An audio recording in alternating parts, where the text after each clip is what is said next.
Urumchidan kelgandan keyin Ro'zgulniki eng amroq tomog'ini etib bek o'xshab deb hozirgina birov chiqadi. Ro'zgul bek omoq bek chiroyli hamda bek qaysar bek tirishchan qiz. Men buni ko'rgan vaqtimda oilasida baxtli qiz ekan. Bugun uyga mehmon kelmoqchi, so'nasqa men tomoq etaman. Tomoq etish jarayonini sizlarga biroq tushuntirib qo'yaman. Chunki mening ayrimxonamga qo'llovchilar xat yozib, shunda biz bilan birga yalan sizdan o'rganib olgan bo'lsak, shunga tafsiliy chiqarib qo'ygan bo'lsangiz tafsillar, shunga bugundan boshlab tafsiliy chiqarib beraman. Endi o'zini bek usul chaqlab ketgan o'xshaydi, boshqa o'ylab qolmanglar. 11 yildan boshlab tomoq etgan qiz olaman. 15 yillik oshpaz, tushunolma, xil-xil oshpazman deb aytaman. Zishim bulayli ayollar undanmaslikin. Bugun etadigan tamog'im uyga keladigan mehmonimning eng amroq tamog'i bo'lgan qumul yapmisi. Buningga ketadigan asosiy materiallar ko'rganinglarda ekan. Saylarning orasida biz ko'rolmaydigan nurg'un axlatlar batsan ishlamsizlar. Men har qaytim sayni adalab bo'lgandan keyin 10 minut atrofida tuzga chilab qo'yib, andan keyin sayni yuyman. Chunki tuzga chilgan vaqtda biz ko'rolmaydigan shu axlatlar suvning yuziga laylab chiqadi. Shuning bilan biz saylarni texnik bak pok suyalaymiz. Saylarim tuzga chilinib bo'lguncha qolgan tayyorliklarni qilishni boshlab ketdim. Odatda men say to'g'rashdan burun cho'qim bir qatam bilimni paks chayqib etib anandan keyin ishlatman. Chini qachalarimni, qozon qo'mishlarimni cho'qim ishlatishdan burun bir qatam chayqib etib ishlatman. %90% ayollar mustaqillar, lekin 10% ayollar buni qilmaydi. Endi bu yerda askartib qo'yishimga sabab bo'lsa, menga kichigimdan tatib opam, har qancha siz chini qachalarning qozon qo'mishlarni pak uzib olib qo'ysangizmi bo'lam.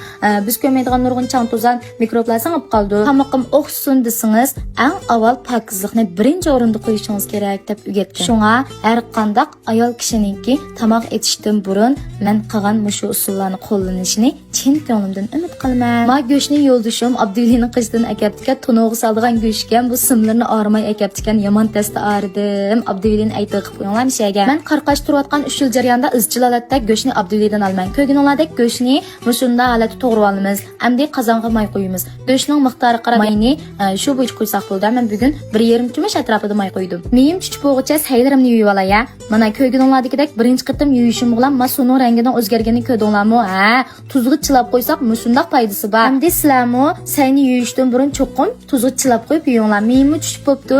Mayni azroq so'yitib olgandan keyin shakar silib bir qitim aralashtiryaptim. Shakarni bak ko'ydirib bo'lmaydi. Kuyib ketamga deb ansirsanglar, menga o'xshash may tushib bo'lgandan keyin azroq so'yitib olib, andan keyin shakarni solsanglar bo'ladi. Shakar erib bo'lgandan keyin go'shtni silib qo'rib olamiz.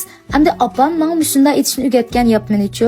Ham sizlar qanday aytsizlar uni uqmadim, lekin mening atkinim bo'yicha sinab baqsanlarmi bo'ldi deb bek o'xshaydi. Men bayatdan unutib qopdim. Samsoqni sayni qo'rishdan burun ochiq suvga chilab qo'ymasa qolmaydi. To'g'rimaymiz, avarchilik emas. Mushundan ham izib olsak, ochiq suvga chilab qo'ysak, yeli sayni qo'rib bo'lgandan keyin suyga silsak, mizlik biroq chiqadi hamda tomoqimizga veshi payz tam kirdi. Umoq Ro'zgul keldi. Urumchidan kelgandan keyin Ro'zgulniki eng amroq tomog'ini etib uyga chaqirdim. Xush keldi o'zimaqsanlar deb aytib, oshxona uyga kirib tomoqni etishni davomlashtirib ketdim. Go'shtni ko'rganinglardek mushinchilik holatga kelguncha qo'rib olsak bo'ldi. Go'shtning kaynidan zanjibilni solamiz. Zanjibilni qancha nefis to'g'risak, tomoqimiz shuncha o'xshaydi. Mushu say to'g'rashmi tomog'imizning o'xshashdiki eng muhim nuqtasi.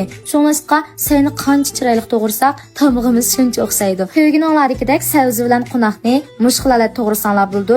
Zanjibilning kaynidan qo'rdoq tetqus solamiz. Birdam qo'riyotgandan keyin mizlik buroq chiqadi. Andan keyin sabzini silib, birdam aralashtirib etib, kaynidan qo'noqni silib 2-3 minut atrofida qo'rib olamiz. Andan keyin muvofiq miqdorda suv quyib, yuqori o'tda bir qaynatib olgandan keyin tovoqni yipib 15-20 minut atrofida dumlab qo'ysak, go'shtimiz shuncha yumshoq, shuncha payzi pishadi. Endi yangyonni to'g'raymiz. Yangyonnimi sabzining cho'nligida qilib to'g'rab olsak bo'ldi. Yangyon to'g'rab bo'lgandan keyin cho'qim suvga chilab qo'yamiz. Qizil lozi bilan ko'k lozinimi sabzi bilan yangyonni to'g'rgan cho'nlikda qilib to'g'rab olsak bo'ldi. So'ng piyozni mushunda cho'ngroq qilib to'g'rab olamiz. Endi qozonimiz 15 minut dumlanib bo'lguncha oshxonlarni raqur ratlab olamiz. Yili tomoq yeb bo'lgandan keyin oshxona yig'ishtirmoq oson bo'ladi. Men kun qilibdim hamshtar qizga. Menga o'xshash oshxona tozalab bir tarafda toboq etadigan xonim qizlar peshtam taqgan oltinlar kirasini inkas rayoniga yo'llab qo'yinglar, ko'rib boqay. Endi Ro'zgulma singlimga men atoyin o'zim tanlab kirgan tovuzni tilib chiqdim. Tomoq pishdi, rangi bakchiroq chiqibdi.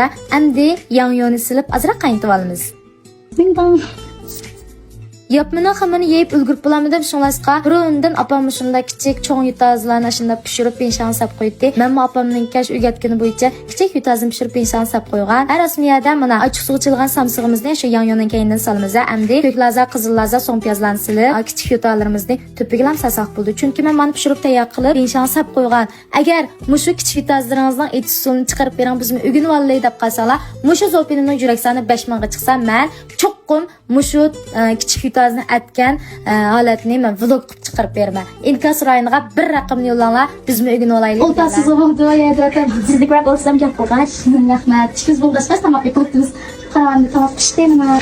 Umaq Rozigulga ukam tamoqning beshini siz yanda paysam pek o'xshabdi deb hadig'imni ravruz chiqadi. Rozigul bek umaq bek chiroyli hamda bek qaysar bek tirishchan qiz bo'lar. Men burun ko'rgan vaqtimda oilasida baxtli qiz edi, lekin pul topsam uydagilarga eg'irchilik solmasam deydi. Hozir shunda qiyin kundim chandirma yashab turma kuni o'tanga apir beklaydab uyni oldiga og'il basab chiqib ketdi. Dadasini ko'rib yurgim bek og'rib ketdi.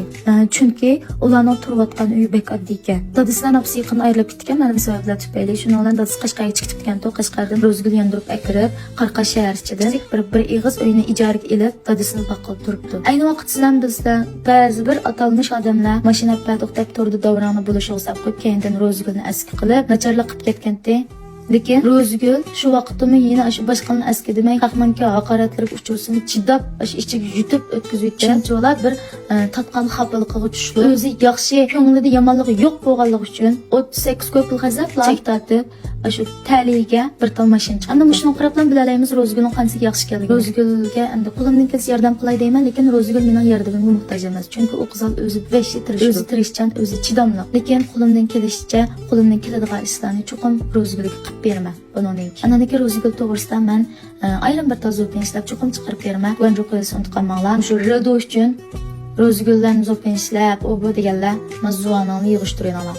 Qadriyaga redo lazım emas. Men agar redodan foydalanadigan ishim bo'lsa, Rozigulni ilgirlab menimga tortib foydalansam bo'ldi. Men boshqalardan foydalanishni bilmayman, aksincha men bek tut qiz bo'lar. Boshqalar mendan beshi foydalanib turdi. Bo'ldi bu to'g'risida asla tushuntirib yurmay. Qog'iniga nishada ostiga Rozigulni aytib qo'ydim. Guanju qilinglar, finsiri 100 mingga chiqsa, Rozigulni bir shu chiboday falan qilib degandek o'z oldiga bir kirim yaratib, yaxshi bir turmushga erishsin.